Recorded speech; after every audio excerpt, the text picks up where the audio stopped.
the Demon King summoning what are said to be the 4 strongest generals in the demon army. The first is Almadora, the warrior of hell. The second is Sylphid, the grand mage of storms. The third is Gnome, the earth fortress. Lastly, there is the newly appointed general who appears shocked and bewildered by his sudden arrival, Uchimura, the director of operations, who turns out to be the protagonist of the story. The scene then shifts to Uchimura's past. He was a simple office worker who began his career with high hopes and ambitions of achieving great success. Unfortunately, things did not go as planned. His colleagues were promoted one after another, while he remained overlooked and unappreciated. A turning point came when his manager decided to transfer him overseas to a factory still under construction, a location infamous for being a graveyard for failures. Uchimura moved to the new town with a glimmer of hope, believing he could turn the situation around. However, his optimism was crushed when he saw the factory. The workers were unmotivated, the facility was nearly empty, and materials were in short supply. When he reached out to his manager for help,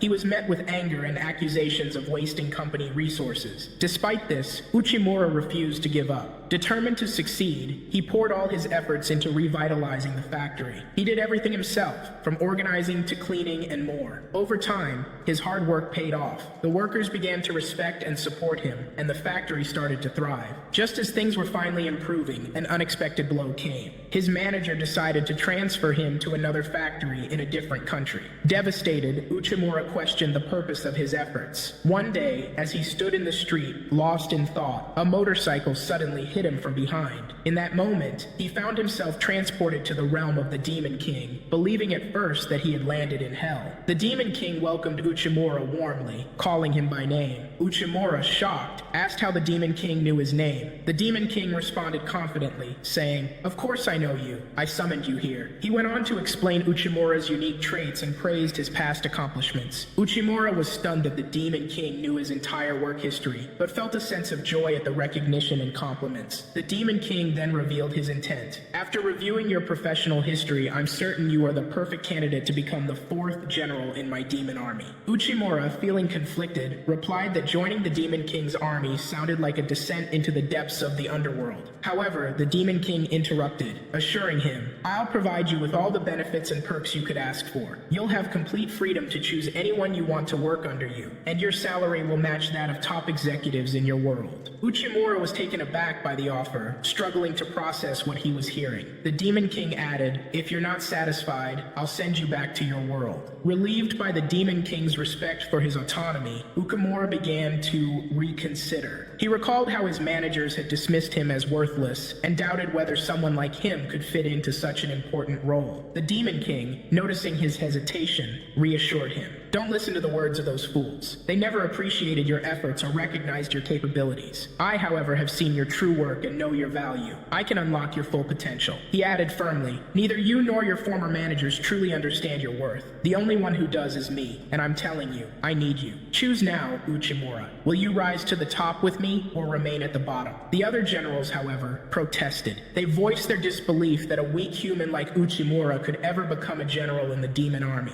Uchimura thought to himself that they were probably right. The Demon King, unfazed, declared, "If all of you object, then we'll put him to the test." Uchimura was stunned. The Demon King explained, "If he passes the test, none of you will have any grounds to object. Agreed?" Uchimura tried to protest, but Almadora, the warrior of hell, interrupted with a smirk, saying, "This is going to be interesting." Ulmandora, driven by her fascination with the rumored supernatural powers of individuals from another world, decided to test these claims herself. She launched a devastating attack on Uchimura. Before her attack could land, the Demon King intervened, halting her assault. When Ulmandora demanded an explanation for his interference, he calmly pointed out her tendency to lose control when angered. He directed her attention to Uchimura, who had collapsed from the overwhelming shock of the incident. The onlookers, stunned by the scene, expressed disbelief, noting that Uchimura was nothing more than an ordinary human. The Demon King affirmed this fact, prompting Ulmandora to question how someone so ordinary could hold the position of one of his generals. Despite her objections, the Demon King stood by his decision, explaining that Uchimura's presence in the army was deliberate. Ulmandora strongly protested, arguing that a human would be utterly defenseless in war, easily falling prey to the monsters and hybrids they faced. Her frustration extended to Gnume, a hybrid, whom she blamed for causing instability within within the army, contrasting him with the demons she considered more reliable. The Demon King acknowledged the internal challenges within his forces, but emphasized that Uchimura's intelligence and strategic thinking were precisely what the army needed. As the tension settled, Uchimura regained consciousness, visibly shaken by the ordeal. Still dazed, he mumbled that it felt as though time had stopped during the attack. The Demon King reassured him, clarifying that his role would not rely on physical strength, but instead align with his unique abilities. Despite his lingering anxiety, Uchimura listened as the Demon King explained the larger picture. Their army was in the process of forging alliances with various clans. While progress had been made with some, negotiations with the formidable Minotaur army remained unresolved. The Demon King revealed that Uchimura's first test would be to secure an agreement with them. The revelation left Uchimura stunned, comparing the challenge to the difficulty of a high-stakes job interview. The Demon King informed Uchimura that he could turn to Ulmendora for assistance if needed, and then left him to face the daunting task ahead. Uchimura wandered aimlessly, grappling with disbelief, while Ulmendora, unfiltered in her opinion, bluntly questioned the Demon King's reasoning for choosing him. She expressed her doubts, convinced that his mission was destined to fail. Although initially agreeing with her skepticism, Uchimura recalled the Demon King's confidence in him. Refusing to falter, he resolved to prove himself worthy of the role and help fulfill the Demon King's ambitions. Ulmendora interrupted his thoughts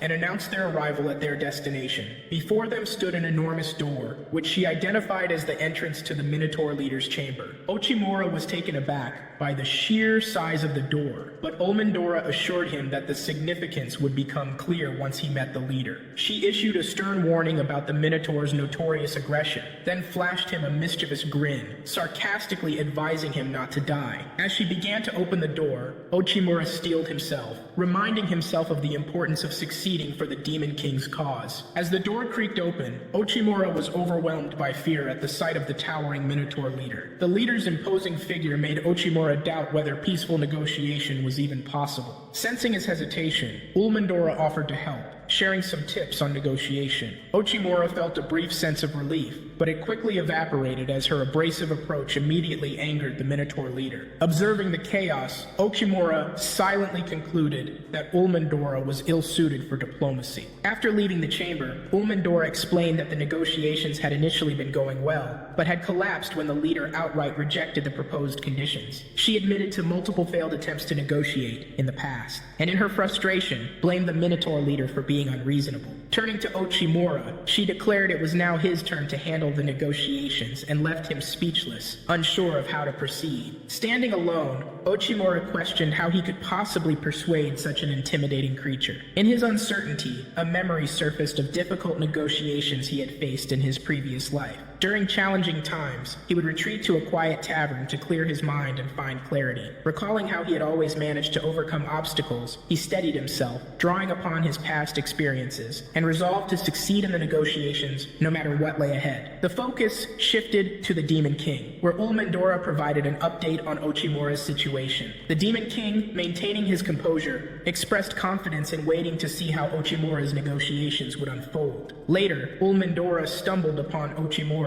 surrounded by piles of trash, rummaging through the mess as requested by the Minotaur leader. Several filled bags sat neatly beside him. She remarked on how quickly he had taken control of the negotiations, but Uchimura dismissed her comment, explaining that the size of the individual you're negotiating with has no bearing on the outcome. He highlighted that failed negotiations often arise from misunderstandings and stressed the importance of making eye contact and establishing trust as the foundation for any agreement. Ulmendora, caught off guard by Uchimura's insight, felt intrigued by the confidence radiating from him. He urged her to observe closely, vowing to succeed in the negotiations. She noticed that the fear and uncertainty that once plagued him had vanished, leaving her astonished by his transformation. The following day, Uchimura entered the Minotaur leader's chamber, while Ulmendora, unable to suppress her curiosity, decided to check on the progress. To her surprise, the room was filled with heaps of the Minotaur leader's trash, but neither Uchimura nor the leader was present. Confused, she speculated that the negotiations might have failed, prompting the leader to leave. At that moment, Uchimura appeared, calmly explaining that the Minotaur leader was with the Demon King finalizing the agreement. Ulmendora, baffled, demanded to know what had happened. Uchimura revealed that the agreement had been completed the previous day. Stunned, Ulmendora questioned how he managed to strike a deal with someone so notoriously stubborn in just one day. Uchimura explained to Ulmendora that she had misunderstood the situation. She believed the Minotaur leader was rejecting the negotiations, but in reality, the negotiations were progressing smoothly. The issue, he said, was the negotiation approach. He shared an experience from his past with a client who initially rejected everything, only to agree later once trust was established through clear, passionate, and emotionally driven explanations of the terms. Uchimura pointed out that the failure in her negotiations stemmed from the Minotaur leader not understanding the terms or the purpose of the negotiations. He also highlighted that the straw requested by the leader was an important gesture of goodwill in their culture. The Minotaurs use straw to accommodate guests, sleeping on it to avoid overcrowding their rooms with furniture due to their massive size. The leader had been frustrated because he couldn't sleep comfortably on the ground. Hearing this, Ulmendora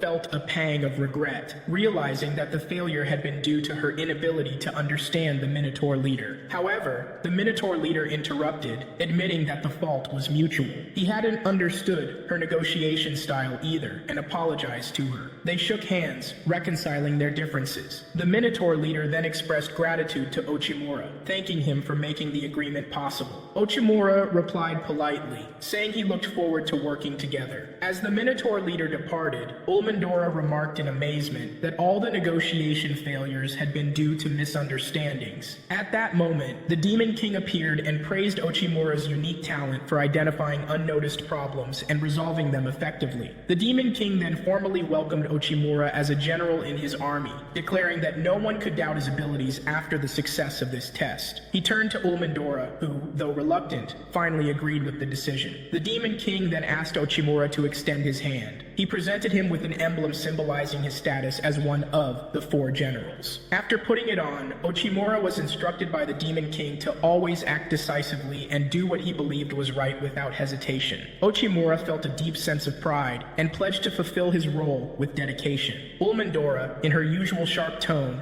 asked Uchimura to raise his hand. When he seemed confused, she scolded him and explained that this was their way of welcoming new comrades. She then declared that she hadn't fully acknowledged him yet, and demanded that he prove himself further by succeeding in more negotiations. The Demon King concluded by stating that the army was still incomplete and had many issues to address. However, with Uchimura leading the way, they would advance and achieve greatness. Uchimura was overwhelmed with disbelief after being transported to another world. The idea of such a thing happening to him was unimaginable, let alone the fact that he had been appointed as one of the 4 generals in the Demon King's army. A strategic document lay before him detailing the army's plans, for which he now bore responsibility. Standing by the window, he resolved to earn the Demon King's trust, despite his humble origins as an ordinary worker. As he opened the window, a swarm of bats flew in, startling him so much that his clothes ended up drenched in fear-induced panic. Determined to embrace his new role, Uchimura decided it was proper etiquette to introduce himself to the other generals, whom he had yet to meet. He began by visiting General Selvid's room. Upon knocking, he was greeted by Selvid's assistant, who curtly informed him that the general was away and suggested he return at a later time. Before Uchimura could respond, the door was slammed shut in his face. Undeterred, he decided to visit another general,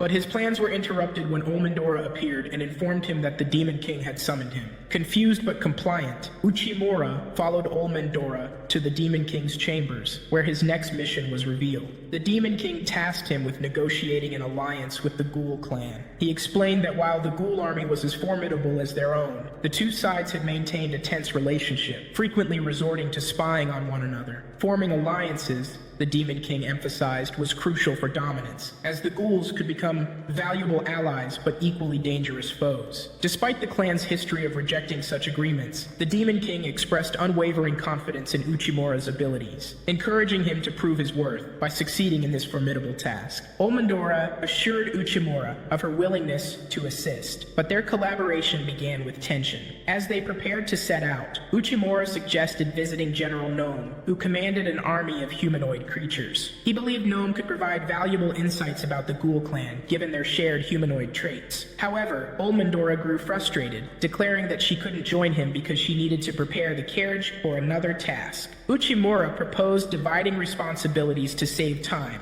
and after some reluctance, Olmendora agreed, but only if he kept his visit brief. Upon arriving at General Gnome's training grounds, Uchimura was stunned by the intensity of the soldiers' drills. Gnome moved among her troops, offering praise for their exceptional progress, and Uchimura was awed by the sheer size and discipline of her army. The sight of so many soldiers under one leader left him in silent admiration. When Gnome approached to ask the reason for his visit, Uchimura explained his need for information about the Ghoul army. Gnome immediately grasped that the upcoming negotiations involved them, and Uchimura confirmed her suspicions. Gnome described Ogre, the leader of the Ghoul clan, as a fearsome and bold figure, known for his authoritarian rule and unwavering courage. His reputation as a dictator made negotiations with him particularly daunting. After sharing this insight, Gnome handed Uchimura an object, explaining that it had been causing unease among her subordinates and needed to be removed. As Uchimura turned to leave, he was startled to find Olmendora standing behind him, visibly irritated. When he questioned her presence,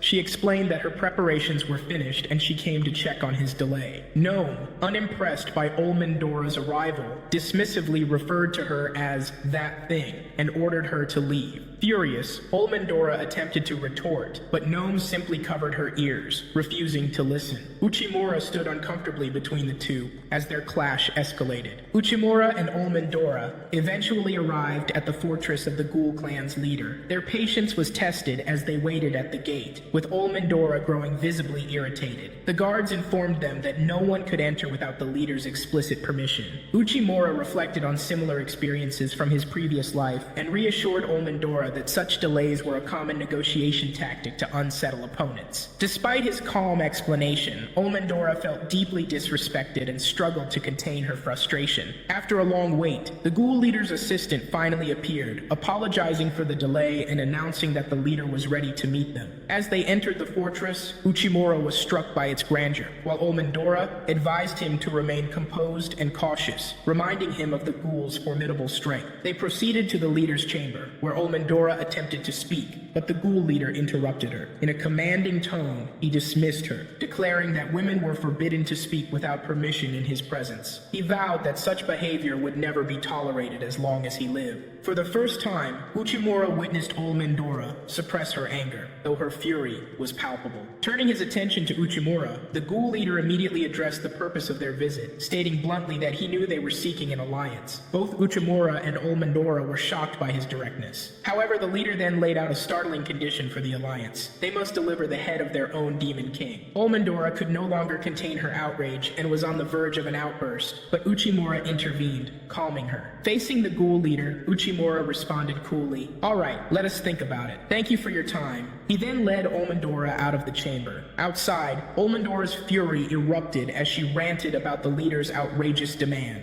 Uchimura soothed her and explained his interpretation of the situation. He pointed out that the Ghoul leader's actions revealed he had no intention of forming an alliance from the start. Surprised, Olmendora pressed him to explain further. Uchimura elaborated, noting that the leader likely agreed to the meeting only to maintain appearances and avoid conflicts with other clans. By making an unreasonable demand and provoking them, he sought to shift blame for the negotiations' failure onto them, justifying his decision to reject the alliance. Olmendora, still bristling with anger, called the Ghoul leader devious and questioned whether Uchimura wasn't equally enraged by the insults hurled at their army. Uchimura admitted that the leader's words had deeply angered him. However, he explained that losing their composure and allowing the negotiations to fail would only endanger their Demon King's position. A failed negotiation could provide the Ghoul army with an excuse to ally with another force, potentially turning their aggression toward their own army. For this reason, it was better to withdraw gracefully rather than let the talks collapse entirely. Hearing his reasoning, Olmendora's expression softened and she apologized for her earlier outburst. Uchimura reassured her, saying there was no need to apologize as she had acted on what she believed was right at the time. Their conversation was suddenly interrupted by the unexpected appearance of the Ghoul leader's assistant. Introducing herself as the leader's daughter, her revelation left Uchimura and Olmendora stunned. Still agitated, Olmendora demanded to know if she had come to mock them or force them to leave.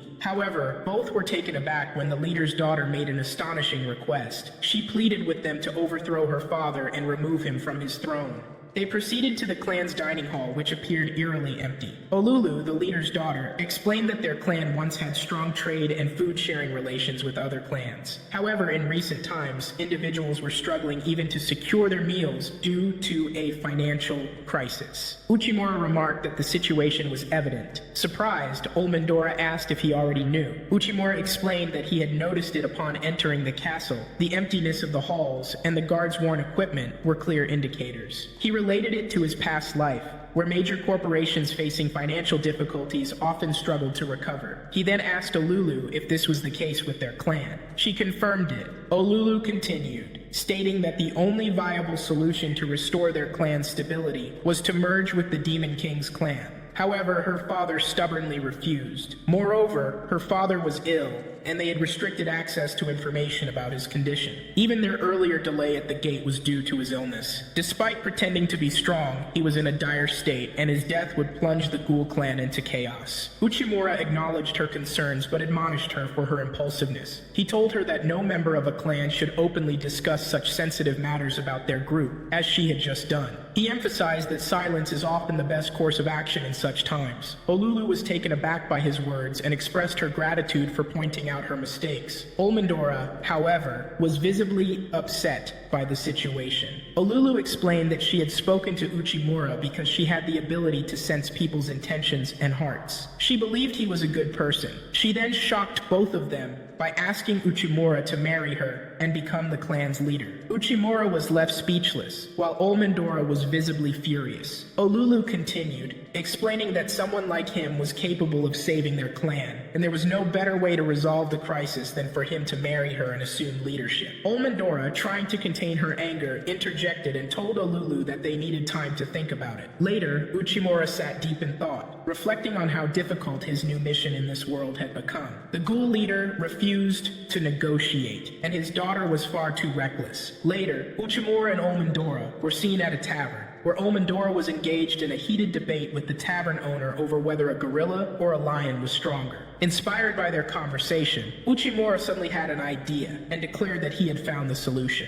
The following day, Olmendora met with Uchimura, announcing her readiness to visit the Ghoul leader once again. However, Uchimura surprised her by stating they were headed elsewhere. He explained that if things went as planned, the Ghoul leader himself would summon them for negotiations. He promised to share the details along the way. A week later, the Ghoul leader indeed summoned Uchimura and Olmendora for negotiations. During the meeting, the leader angrily questioned them, demanding to know why they had integrated the neighboring clans into the Demon King's army. Uchimura smiled, realizing his plan had worked, and recalled the events from a week ago. He had decided to unify the neighboring clans, knowing they faced similar struggles to the Ghoul clan. His strategy revolved around establishing a neighboring fortress alliance to strengthen their position. Returning to the present, Olmendora was stunned by the Ghoul leader's unexpected invitation. Uchimura reflected on how he had employed a similar tactic in his previous life. Back then, he had successfully secured a deal with a major corporation by forming alliances with smaller companies. This time, his plan had worked once again. Uchimura calmly explained to the leader that the neighboring clans were struggling,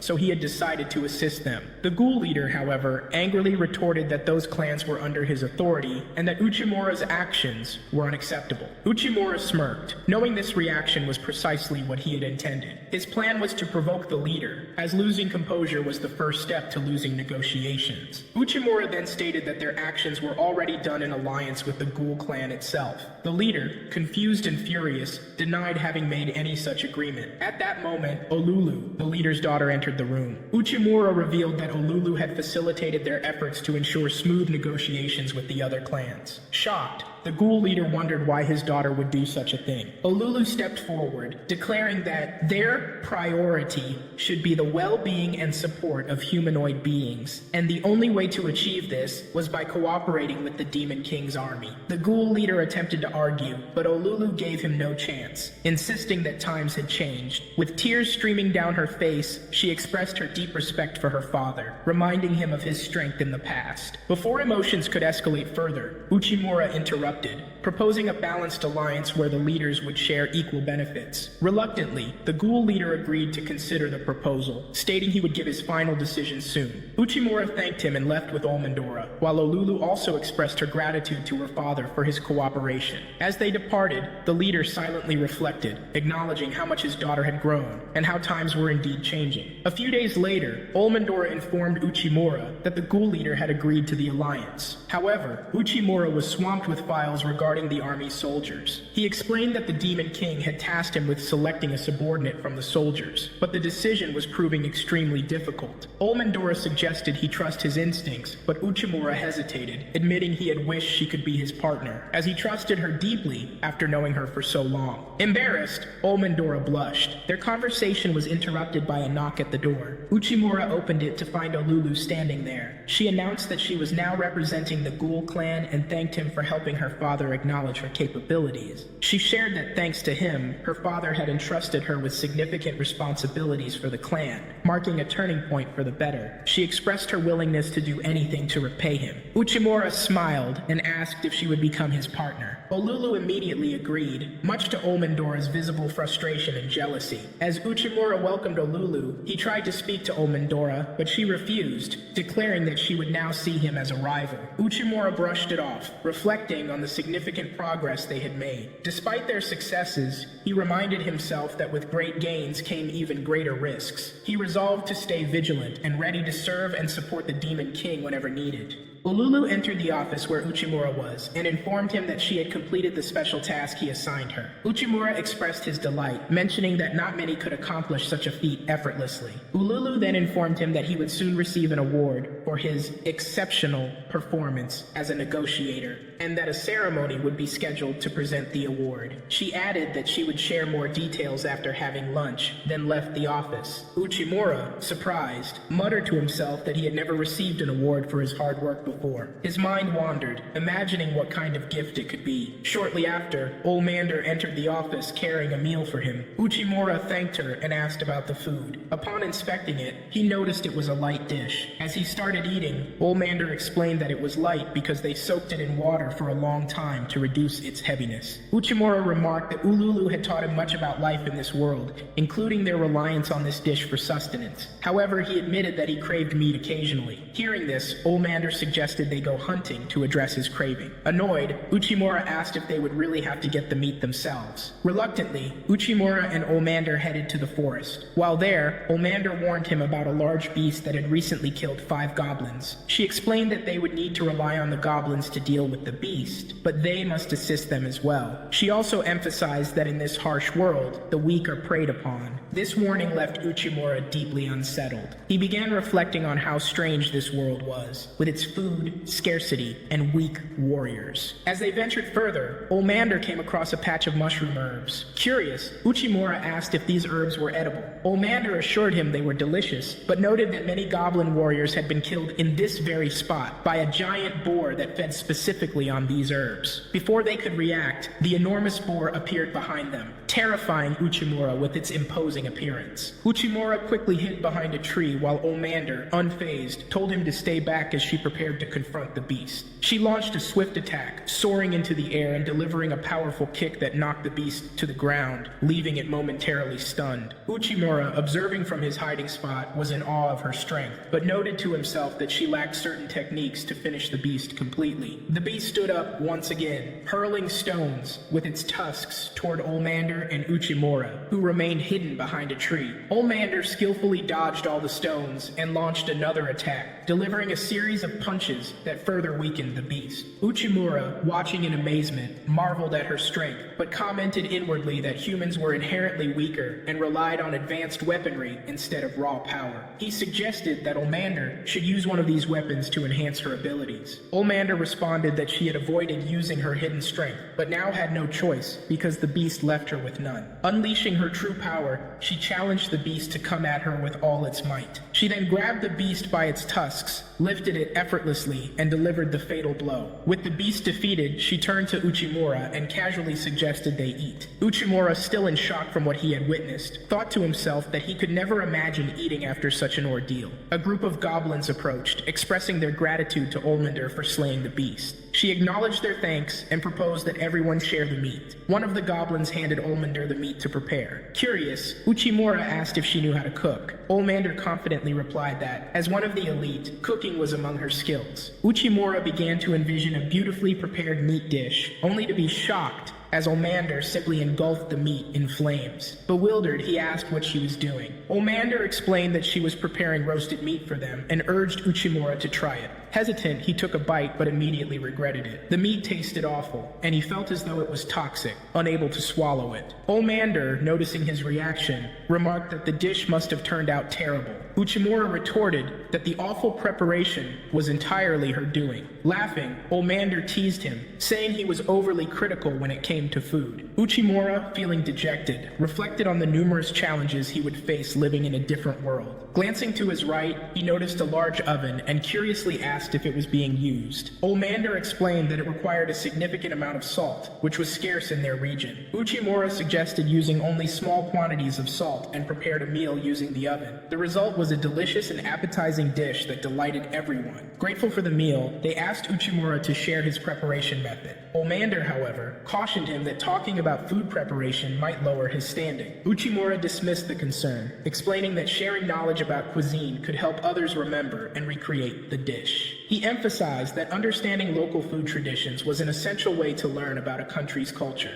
and that identifying resources and correcting mistakes were key to progress. He concluded that nations must utilize their resources wisely to improve and learn. Olmander responded that their nation was poor and lacked many resources, to which Uchimura agreed. She further explained that their country was weaker and smaller than all neighboring nations, but they were determined to grow stronger. She remarked how unexpected it was for Uchimura to connect such profound thoughts to a simple meal. She assured him that their efforts would continue toward the nation's advancement. Uchimura asked whether they would be traveling at night. Olmander lit a fiery orb, explaining that it would illuminate their path and deter monsters, as the orb's infernal origin made it something even semi-humans feared. Uchimura pondered to himself, realizing that the soldiers led by the gnomes trained extensively because they lacked magical abilities. Curiosity prompted him to ask Olmander whether the gnome leader was a demon or a semi-human. Olmander admitted that she didn't know, as the gnome leader never attended major gatherings in person,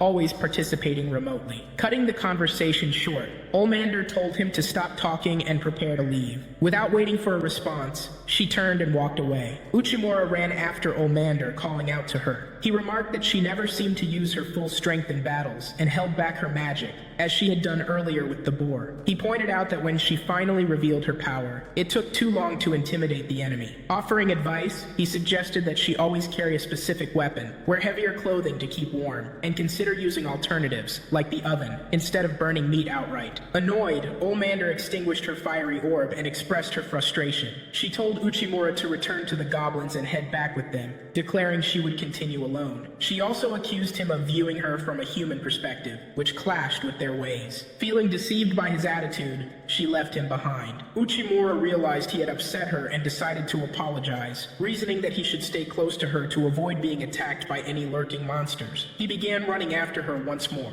Later, Uchimura found himself in the Demon Lord's palace. The Demon Lord congratulated him on the success of their last mission, but questioned why Olmander had returned at night while Uchimura came back in the morning with the goblins. Uchimura admitted that he was unfit for the job because he had made a mistake with Olmander, angering her in the process. He suggested that he should resign as he wasn't capable enough for the role. The Demon Lord dismissed his resignation and instead ordered him to apologize to Olmander. He emphasized that this was both a directive and a lesson for Uchimura to learn about their customs in this world. Leaving the palace, Uchimura reflected on Olmander's anger. He thought about how strange this world seemed. He had assumed demons would be elusive and semi-humans would be savage, but the reality was quite the opposite. He found Olmander particularly puzzling. Her demonic nature, her ability to use magic, and even her shape-shifting made her more mysterious. He also noted how clothing in this world seemed to reflect the culture and era, yet he still wondered about the demon's true intentions. He recalled Olmander telling him that only demons could use magic, and began questioning if other races shared this ability. Determined to understand, he opened his bag and pulled out a book, flipping through its pages.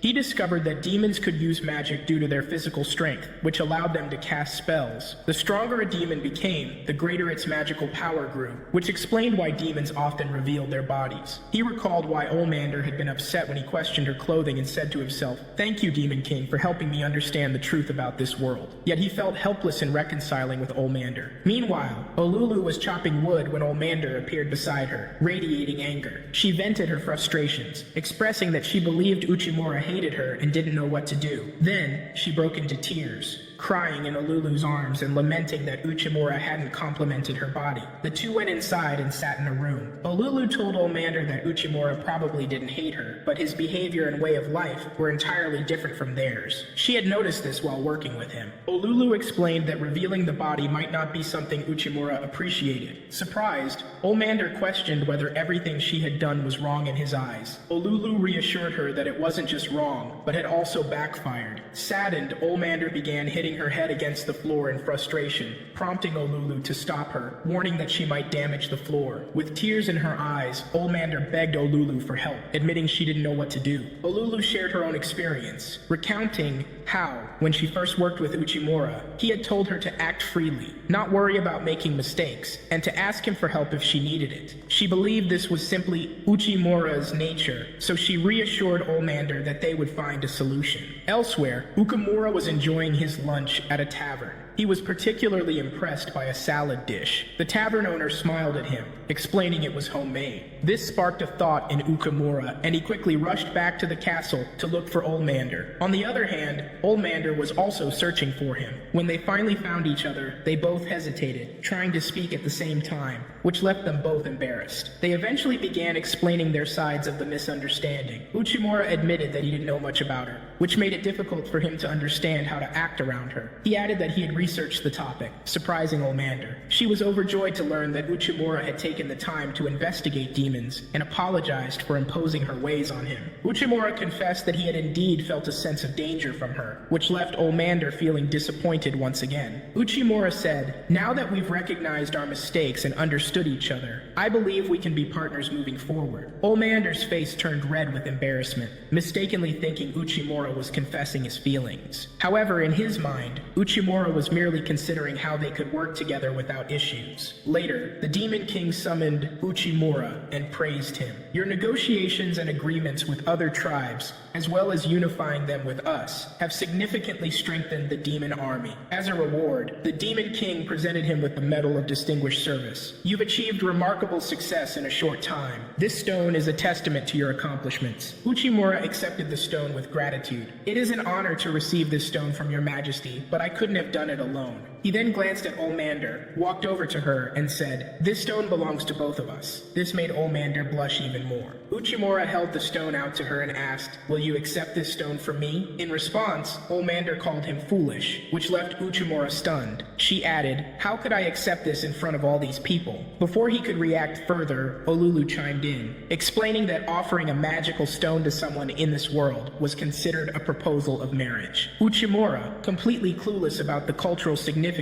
was left speechless. Meanwhile, Olmander, flustered, said, "If you're going to do this, you should at least make it romantic." Uchimura received an unexpected summons from the Demon King, filling him with apprehension as he worried about what mistake he might have made. As soon as he arrived, he began apologizing profusely, asking for another chance before the Demon King even spoke. The king frowned and interrupted him, pointing out that his lack of confidence was unwarranted and unhelpful. Far from reprimanding him, the Demon King praised his excellent work and reassured him that he had not failed. The Demon King then explained the purpose of the summons, seeking Uchimura's perspective on the relationship between demons and humanoids. Uchimura highlighted the disparity between the two groups, noting that demons could wield magic, while humanoids could not, which led to feelings of inferiority and division. The Demon King confirmed that magic was the root of the issue and expressed his desire to find a solution that would enable everyone to access magic. This idea shocked Uchimura, who admitted that he himself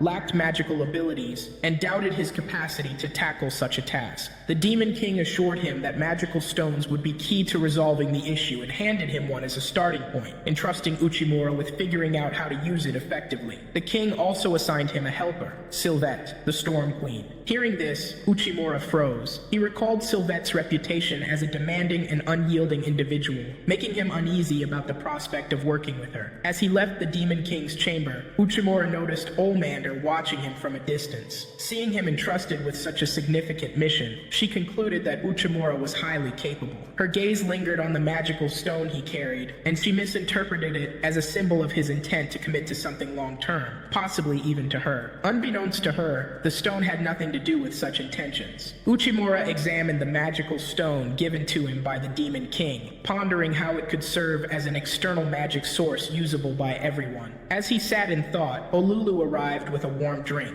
suggesting he rest early due to his apparent fatigue. Uchimura, however, explained that he needed to stay up longer to work. He showed her the stone and asked whether humanoids could use it to harness magical energy. Olulu responded that while the stone could provide magical energy, skill was also required to utilize magic effectively. This insight led Uchimura to conclude that developing skill was the key to the problem, and he resolved to seek Sylvette's assistance. With determination, Uchimura headed to Sylvette's chambers. Upon arrival, he was met by her assistant, who opened the door and asked his identity. Uchimura introduced himself as one of the Demon King's 4 generals, assigned a direct mission. He requested to meet Sylvette, but the assistant informed him that she was unavailable, as usual. When the assistant attempted to close the door, Uchimura managed to stop her and convinced her to let him in. From a distance, Olmander observed the situation with growing curiosity. Inside, Uchimura began piecing together clues about the assistant. He deduced her true identity, explaining that her glasses were a disguise, her name did not align with demon naming conventions, and the Demon King had mentioned Sylvette's tendency to use disguises to avoid work. These observations prompted the assistant to reveal her identity as Sylvette. She explained that the disguise helped her avoid constant work demands. Uchimura apologized for exposing her and insisted that he needed to discuss the mission assigned by the Demon King. Sylvette, however, refused to assist, expressing her lack of interest in contributing to existing projects. Despite her initial reluctance, Sylvette eventually revealed a unique magical stone she had created after years of research. This stone, she explained, was formed by fusing numerous smaller magical stones, allowing its user to cast multiple spells. Uchimura was astonished to discover that the solution he sought already existed. Enthusiastically, he suggested mass-producing the stones, but Sylvette explained that each stone cost 10 million to create, and the rarity of magical stones made large-scale production impractical. Her remarks left Uchimura frustrated and disheartened. Sylvette, with a touch of sarcasm, challenged Uchimura to figure out a way to mass-produce the stones if he could. She made it clear that she would neither fund his efforts nor assist him. Uchimura, though initially upset, began to contemplate the possibilities. He asked Sylvette if the stone relied on smaller magical stones to allow its user to cast multiple spells, hoping to uncover a potential avenue for solving the challenge. Uchimura proposed creating a magical stone capable of performing only a single spell. This, he reasoned, would allow for the production of many such stones at a lower cost. Sylvette considered the idea and agreed, suggesting that low-quality magical stones could be used for such a purpose. She realized this would significantly reduce production costs and praised Uchimura's innovative thinking, noting that she had never encountered anyone who thought like him before. Excited by the idea, Uchimura presented the magical stone given to him by the Demon King and suggested using it as a prototype. Intrigued, Sylvette agreed, eager to experiment. Sylvette cast a spell to open a secret entrance to her laboratory and declared her intention to work through the night on this new project.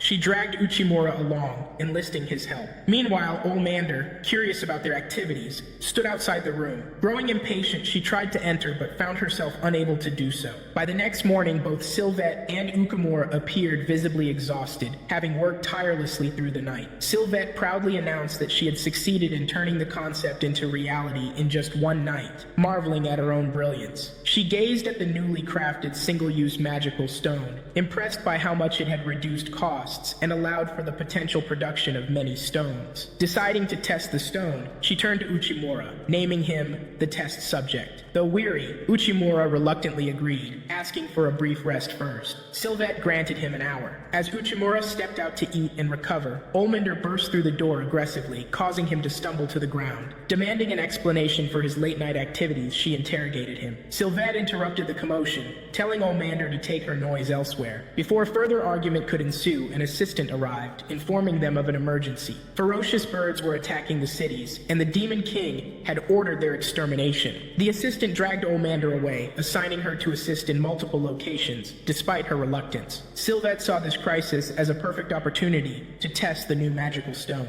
She led Uchimura to an open area, declaring it an ideal testing ground. While Uchimura protested that their priority was to deal with the monsters, as per the Demon King's orders, Sylvette insisted on testing the stone. She explained that the stone had been configured to cast a simple fire spell and instructed Uchimura to try it. When Uchimura hesitated, Sylvette nonchalantly mentioned that failure might cost him his hand, leaving him stunned. Following her guidance, Uchimura focused on releasing magical energy from the stone. To his amazement, he successfully conjured a fireball from his hand. Overwhelmed, he realized that even he could use magic. Sylvette confirmed the success of the initial test and declared that it was now time for the real battle, exterminating the attacking birds using the fire spell. Uchimura, still in disbelief, followed Sylvette's directions and began targeting the creatures. With each spell, he grew more confident and managed to take down several birds. His enthusiasm was cut short when the stone broke under the strain. As he tried to cast another spell, he found himself unable to do so and realized the stone had shattered. One of the birds took advantage of his vulnerability and nearly attacked him, but Sylvette stepped in and saved him. She explained that the stone had broken due to overloading and concluded that low-quality stones were unsuitable for such tasks. Uchimura reflected on the battle against the ferocious birds, noting that they had ultimately succeeded, but Sylvette seemed discouraged, lamenting the failure of the experiment. She had expected the process to go smoothly, and was disappointed by the outcome. Later, Uchimura was seen in the city, sharing a meal with children who were overjoyed by the feast. Their happiness and simple lives touched him. Afterwards, he visited Sylvette and shared his thoughts, expressing surprise at how not all humanoids were strong, as he had assumed. Some, like the children, were small and weak, but lived cheerful, modest lives. Sylvette, reminded of her past, revealed that she was born into an elven family, but had been forced to leave them due to unforeseen circumstances. She had been cared for by humanoids who, despite their frailty and humble lives, showed her kindness. Inspired by their struggles, she resolved to help them by creating magical tools. However, she admitted that she had become distracted by her work and had forgotten her original purpose. Sylvette emphasized the importance of researchers prioritizing the well-being of people and insisted that their experiment must succeed. She noted that the birds would return soon, and they needed to find a way to repel them without exhausting or destroying the magical stones. While enjoying a meal at the tavern, Uchimura had a sudden idea. He asked Sylvette if she could create 10 magical stones. Sylvette explained that while she could, the stones wouldn't be of the same quality due to a lack of proper tools. Uchimura encouraged her to proceed, confident that he could resolve the matter. The following day, he returned to the battlefield and strategically placed the stones around the area. When the birds approached, he activated the stones, which emitted a sound that startled and repelled the creatures. Uchimura had observed during the previous encounter that the birds feared the sound of the stone's activation. His plan worked perfectly, and the birds fled. Humanoids emerged, overjoyed by their rescue. Uchimura explained that the sound emitted by the magical stones didn't deplete their energy, allowing them to be used for extended periods without breaking. He suggested distributing the stones to nearby villages to repel monsters and improve safety, enabling communities to focus on increasing their crop yields. Uchimura presented this solution to the Demon King, who expressed astonishment at how he had not only solved the pressing monster problem, but also advanced the development of magical stones. The king praised both Uchimura and Sylvette for their ingenuity. The Demon King instructed Sylvette to produce a large number of the magical stones, which they named Rosemary, and distribute them to the villages. Later, Uchimura approached Sylvette to thank her for her help. Sylvette brushed off his gratitude, expressing her own appreciation. She acknowledged that his efforts had reminded her of her primary research goal and credited him for her success. Before departing, she handed him an improved version of the Rosemary, explaining that it could release 30 magical projectiles. Uchimura was amazed and asked when she had managed to create it. Sylvette, with her usual confidence, simply called herself a genius and left. Returning to his office to catch up on work, Uchimura was abruptly interrupted by Olmander, who barged in and accidentally knocked him to the floor. She angrily demanded to know where he had been and why he hadn't informed her about his mission with Sylvette. However, upon noticing the magical stone he carried, she softened and declared that as long as he gave her the stone, she wouldn't worry about him being involved with another woman. Meanwhile, Uchimura remained unconscious on the floor. Olmander tried to wake him, but her efforts were in vain. The following day, Uchimura and Omendora were at the tavern, where Omendora was teasing and bickering with a gnome. Meanwhile, Uchimura was deep in thought, reflecting on his desire for personal growth. He realized that all his previous missions had been directives from the Demon King. If he wanted to develop himself further, improve the Demon King's army, and achieve meaningful progress, he needed to identify problems and solve them independently. Determined, he decided to take action immediately. Uchimura headed to the bustling city, accompanied by Omendora. The lively and energetic atmosphere filled the streets, and Uchimura couldn't help but comment on how good Omendora looked, causing her to blush. She began to think they might be on a date, only to feel disappointed when Uchimura announced they were there to explore the market together for work. Her frustration grew when she realized that their outing was for professional purposes rather than personal enjoyment. While Uchimura explored the market, Omendora grew increasingly irritated and eventually demanded to know what they were searching for. Uchimura explained that their goal was simple: they needed to gather information and opinions to find ways to improve the Demon King's army. He suggested they start by browsing the market and taking note of what they found. At one of the stalls, a merchant recognized Uchimura as one of the Demon King's 4 generals. This surprised Uchimura, who asked how the merchant knew. The merchant explained that traders were always privy to the latest rumors, and word had spread about a human dressed in unusual clothing who had risen to the rank of general.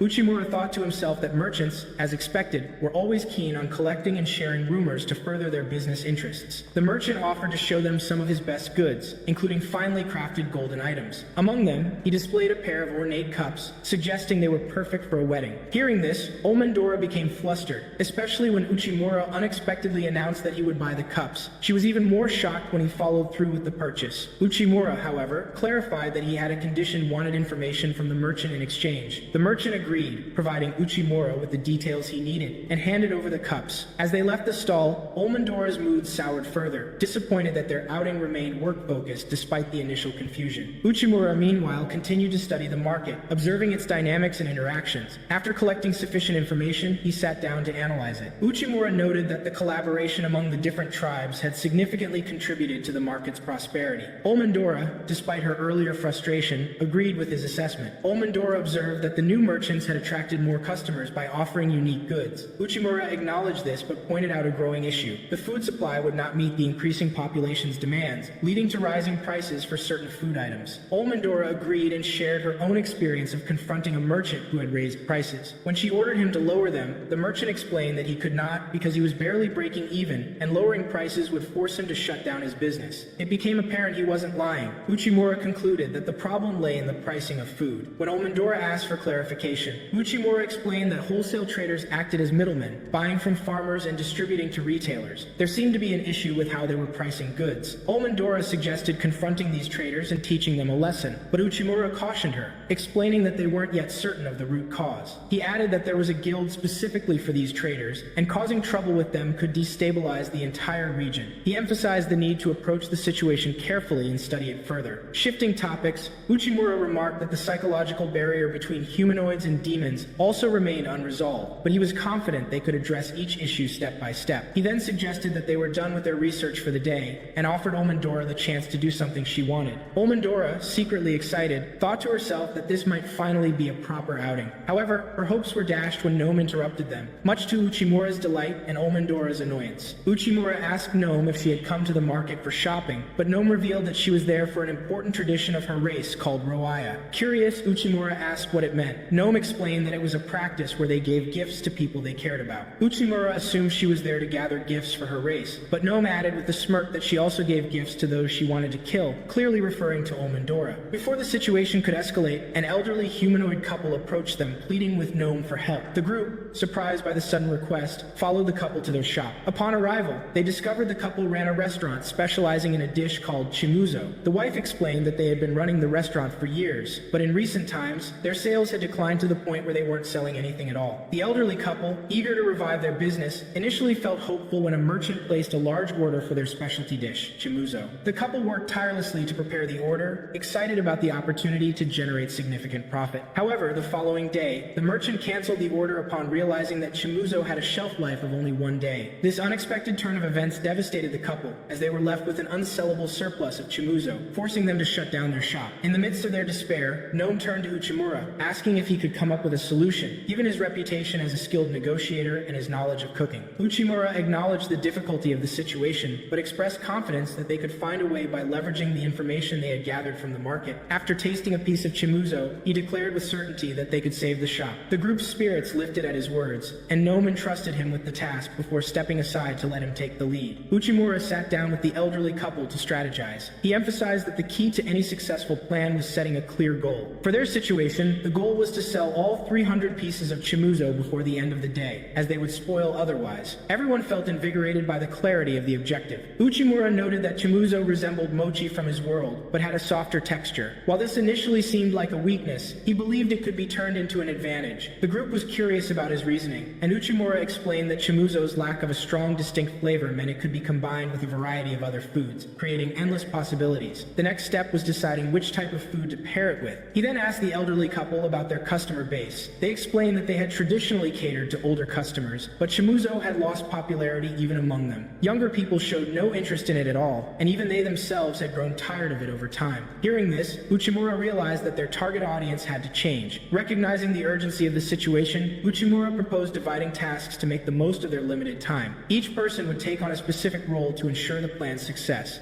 Uchimura decided to work with the elderly couple to find unique and creative uses for Chimuzo. At the same time, he instructed Omendora to visit specific shops and seek their cooperation to ensure the plan's success. Filled with excitement, Omendora eagerly set out, while the city buzzed with its usual lively energy. Uchimura took the stage in the marketplace, capturing the crowd's attention by announcing that it was a special Roya Day. Many people in the audience were unfamiliar with the term, which prompted Uchimura to create an improvised legend on the spot. He wove a tale of a young man who sold Chimuzo and met a beautiful girl. Their love story was filled with thrilling twists and challenges, but in the end, they dreamed of spending eternity together while sharing Chimuzo. Using this narrative, Uchimura cleverly marketed Chimuzo as a meaningful gift for loved ones, encouraging everyone to share it with their family and friends. The audience embraced the idea enthusiastically. Uchimura recalled that he had consulted Gnome earlier about the legend and had refined it in his own words. He combined this story with a seasonal marketing approach to align Chimuzo with special occasions, ensuring its appeal. His strategy worked perfectly, drawing the attention of the crowd. The elderly couple unveiled their Chimuzo, presenting it in various bright and vibrant colors that immediately captivated the onlookers. The unique presentation intrigued customers, who quickly decided to buy the colorful Chimuzo in large quantities. Omendora was astonished to see that most of the buyers were young people. Uchimura explained that the strategy had been specifically targeted at a younger demographic, calling it repositioning. When Omendora asked about the term, Uchimura explained that when a product loses its original customer base and sales decline, a new marketing approach can target a different audience to revive interest. He revealed that his market research had shown the city was filled with families and young individuals, making them the ideal targets for the campaign. The plan was a massive success, and the couple's Chimuzo sold out quickly. Omendora remarked that their store would likely thrive for a long time, as customers seemed genuinely impressed by the product. Uchimura agreed, predicting that Chimuzo could become one of the most popular items in the market for the foreseeable future. As the group celebrated the day's success, Uchimura's mind began to drift into new ideas for improving the Demon King's army. Lost in thought, he started murmuring random strategies to himself. Amused yet exasperated, Omendora snapped him back to reality. The elderly couple expressed their heartfelt gratitude to Uchimura and Omendora for their help. However, Uchimura humbly attributed the success to their hard work and Gnome's assistance. This infuriated Omendora, who pointed out that Gnome had abandoned them during the critical moments. Uchimura then explained that some humanoids had approached him, saying that Gnome had informed them about the situation, which encouraged them to come and buy the Chimuzo. Attempting to calm Omendora, Uchimura added that some humanoid customers had mentioned that her actions and behavior had changed their perspective on demons. Despite his praise, Omendora remained upset, irritated by his focus on Gnome. Their disagreement was interrupted by the elderly couple, who brought them colorful Chimuzo as a token of appreciation. Embarrassed, Omendora blushed at the thought of sharing the Chimuzo with Uchimura. Later, the two sat together, and Uchimura presented her with the decorative cup he had purchased earlier. This gesture flustered Omendora further, as she recalled the magical stone he had previously given her. Confused by his actions, she wondered aloud what he meant by all of this. Gathering her courage, Omendora asked Uchimura what he would wish for while eating the Chimuzo. He responded confidently, saying that his wish was obvious, the success of his next project. Disheartened and frustrated, Omendora accused him of being a work-obsessed monster, pointing out that there were other things he could wish for beyond work.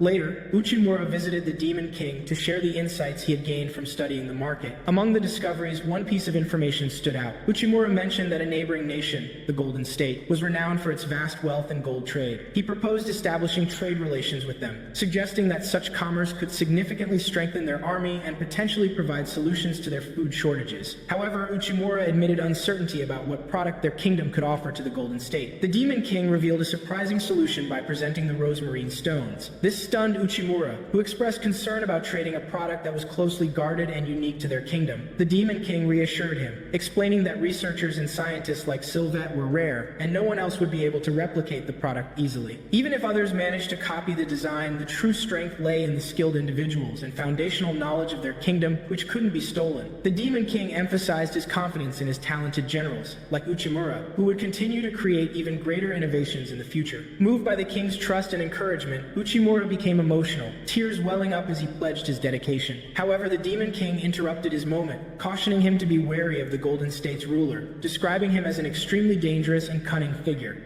Uchimura stood in front of the mirror, reflecting on his journey. It had been several months since his arrival in this world, and now the time had come for his first mission as an elite general. As he prepared, Omendora and Olulu stood by his side, offering their support before his departure to the kingdom of Rambing. Omendora expressed her concern, asking if he would be all right on his own and suggesting that they accompany him. However, Uchimura reassured her, explaining that this meeting had been arranged long ago following his official appointment as one of the 4 generals. It was a mission he needed to undertake alone. Reluctantly, Omendora agreed but warned him to be cautious. She described the king of Rambing as a highly intelligent and cunning man. She recounted a chilling story of a merchant who had tried to deceive the king and was subsequently fed to crocodiles. This left Uchimura visibly shaken, but he remained resolute. Upon arriving in Rambing, Uchimura was immediately struck by the city's vibrancy and bustling crowds. Observing the city's rapid expansion, he realized his choice to approach Rambing was strategic. The kingdom was grappling with a growing resource shortage, particularly in food. The rapid population increase, fueled by both local growth and imported goods,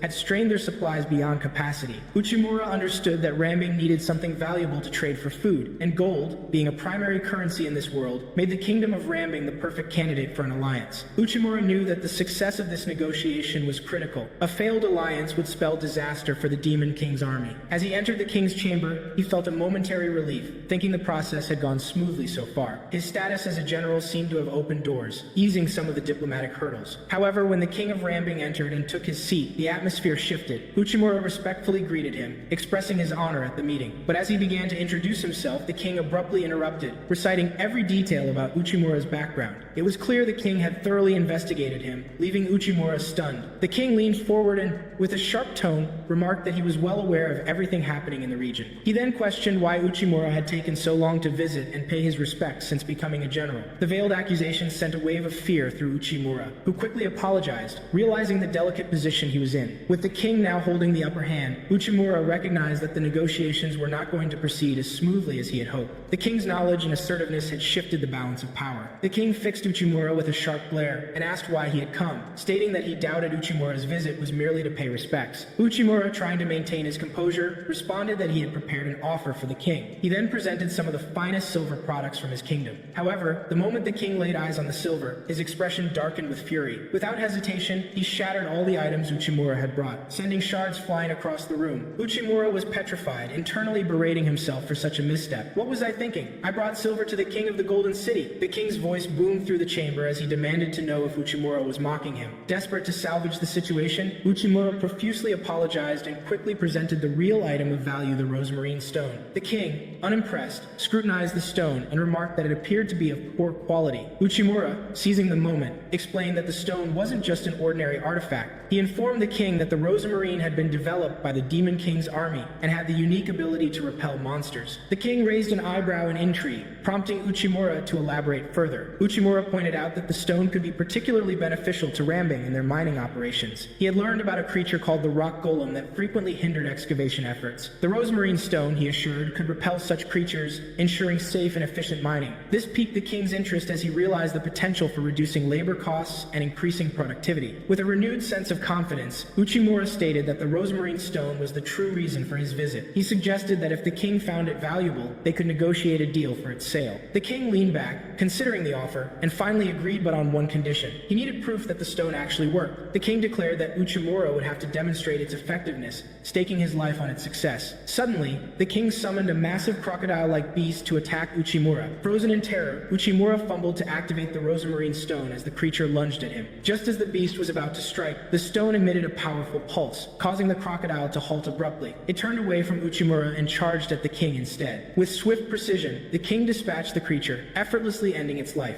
Standing over the defeated beast, the king chuckled and acknowledged that the stone worked as claimed. However, what impressed him more was Uchimura himself. He called Uchimura remarkable, noting that despite being an ordinary human, he had managed to stand his ground with unwavering determination. The king praised Uchimura's negotiation skills, his loyalty to the Demon King, and his willingness to risk his life for the mission. With a nod of approval, the king declared that he would purchase the rosemarine stones. The king of Rambing presented Uchimura with several gold ingots, leaving him in shock as he realized that each one was worth approximately 700,000 of their currency. The king then inquired about the time required to produce 200 rosemarine street ones. Uchimura, after calculating the production capacity, confidently stated that it would take a month to fulfill the order. However, the king dismissed this timeline and gave him only a week instead. Uchimura was left speechless, overwhelmed by the near impossible demand. Without waiting for a response, the king dramatically overturned even more gold, stacking 3 towering pyramids of gold ingots before Uchimura. The weight of the situation hit him hard as the king declared that, as the ruler of the Golden Kingdom, he could buy anything he desired, including the entire stock of rosemarine. Rushing back to Sylvette's workshop, Uchimura was immediately met with her furious reaction. She scolded him for making such an outrageous commitment, reminding him that mass production of rosemarine had only recently begun, and ramping up production further was nearly impossible. She also pointed out that domestic demand for the rosemarine stone was rising, making it difficult to allocate additional stock for external trade. Uchimura, realizing his mistake, felt a deep sense of fear and responsibility. Olulu stepped in to defend him, explaining that Uchimura had made the decision with the best interest of the Demon King's army in mind. However, Uchimura interrupted her, asking for a moment to think. He reminded himself that such challenges were common in business, where people often failed to recognize the complexities of production and logistics. Sylvette, still skeptical, questioned him further, warning that if they pushed production beyond its limits, the entire system could collapse. Uchimura, after careful consideration, proposed prioritizing local sales in regions where monster activity was the highest, as many of those areas had already received significant supplies of rosemarine. This meant that reducing local sales for a short period wouldn't pose an immediate risk. Sylvette, impressed by his understanding of market dynamics despite not being a merchant, reluctantly accepted the challenge and committed to producing the 200 rosemarine street ones within the week. Just as they began preparations, an envoy from the King of Rambing arrived with urgent news. The king, having been impressed by the rosemarine stone's performance, had decided to increase his order, requesting an additional 100 stones on top of the original 200. To make matters worse, he demanded the entire order be completed within the same 1-week deadline. Uchimura stood frozen, realizing that he had just been pushed into an even more impossible situation.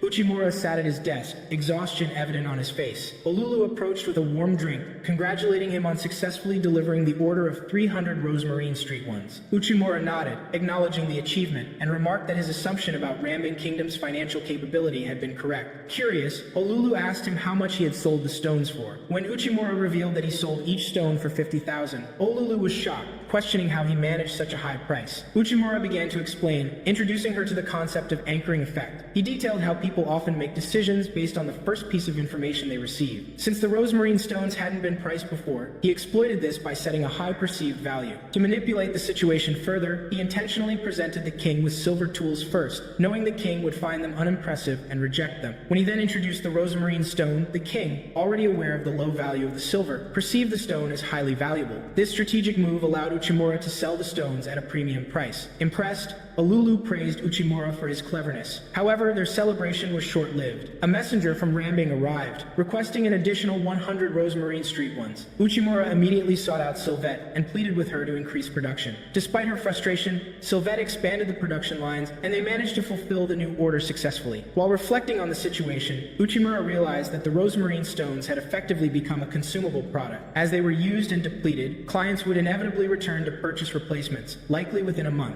Uchimura chuckled to himself, pleased that everything was going according to his plan. But his satisfaction quickly turned to shock when Alulu rushed in with alarming news. All future orders had been cancelled. Moments later, the king's messenger arrived. Uchimura, trying to maintain composure, asked why they were canceling when another shipment was about to be delivered. The messenger apologized, explaining that the king had decided to stop purchasing from them because new merchants were offering the same product at nearly half the price. Uchimura was left stunned and speechless. The workers, already preparing for continued production, were furious. They had secured raw materials and dedicated labor for an order that was now void. Olulu tried to calm them down, but her efforts were futile as the frustration grew. Meanwhile, the monster clans, expecting their specialized weapons, were becoming increasingly agitated over the delay. The leader of the monster clan, observing the unrest, declared that there seemed to be a disruption in trade, leading to reduced funding. As a result, they would continue their training using old, worn-out equipment until the crisis was resolved. The monster clan was visibly frustrated, but Gnome stepped in, trying to calm them. She reminded them that everyone in the city was suffering, not just their clan, and explained that the root of the issue was the loss of their gold funding source. The entire city felt the strain, with merchants, craftsmen, and citizens alike lamenting the economic downturn. Meanwhile, Uchimura sat alone in his office, deep in thought. The weight of the situation bore heavily on him, and he struggled to identify where he had gone wrong. Feeling powerless, his mind drifted back to his previous life, where he had often been the scapegoat whenever problems arose. Determined to take responsibility, he went to see the Demon King, confessing that the crisis stemmed from his poor judgment. Uchimura explained that he had been aware of the Rambing King's unpredictable nature and the suspiciously large order of rosemarine stones, but he had allowed his excitement over the successful negotiations to cloud his judgment. His failure to take proper precautions had led to significant losses for the army and the severing of a crucial gold supply. With a bowed head, he admitted that he was prepared to accept any punishment. The Demon King, however, dismissed the idea of punishment. He told Uchimura that no one could succeed all the time, regardless of how meticulous their planning might be. Failure was inevitable, but what mattered was how one responded to it. The key was to learn from mistakes and persevere. He urged Uchimura not to feel ashamed, but to focus on succeeding in future endeavors. Uchimura, deeply moved by the Demon King's words, expressed his gratitude and left, determined to rectify the situation. Recognizing the need to mend relationships with the army leaders, Uchimura decided that he would apologize, but only after formulating a solid plan to correct the problem. He first encountered Gnome and offered his sincere apologies. To his surprise, she brushed it off casually and walked away without much concern, leaving him puzzled. Next, Uchimura sought out Sylvette to apologize, but she dismissed him with a smirk, saying that the recent lull in orders had finally given her time to read a book she had been meaning to get to. She told him to leave her alone, and though her words were curt, Uchimura couldn't help but smile, sensing that she wasn't truly upset. As Uchimura walked through the city, lost in his thoughts, he was suddenly kidnapped. It wasn't long before he discovered that his abductor was none other than Omendora. She had prepared a meal for him and explained that she had tried cooking it the way he once suggested. Uchimura, curious, asked if she was trying to lift his spirits. Omendora quickly retorted, insisting he misunderstood she was simply repaying a favor. Grateful for her gesture, Uchimura thanked Omendora, and they began talking casually. The mood lightened further when Olulu arrived, bringing fresh fruit. The three of them shared the food, laughing and enjoying each other's company. Eventually, Omendora fell asleep, and Uchimura found himself reflecting on how fortunate he was to have companions like them. He knew the failure weighed heavily on him, but the support of his friends gave him renewed determination. What matters now is what I do next, he thought, recalling the expectations the Demon King had placed on him. He vowed to make up for his failure. Meanwhile, in another part of the kingdom, the king of Rambing sat with a mysterious man named Potgalian. The king acknowledged that the goods were comparable and could easily be exchanged, commenting on Potgalian's cunning nature. Potgalian, feigning innocence, assured the king that he was merely fulfilling the needs of his ruler, adding that such tactics were just part of the trade business. When the king pressed him to reveal the trick he had used to undercut the rosemarine trade, Potgalian smiled slyly and replied, "That's a secret.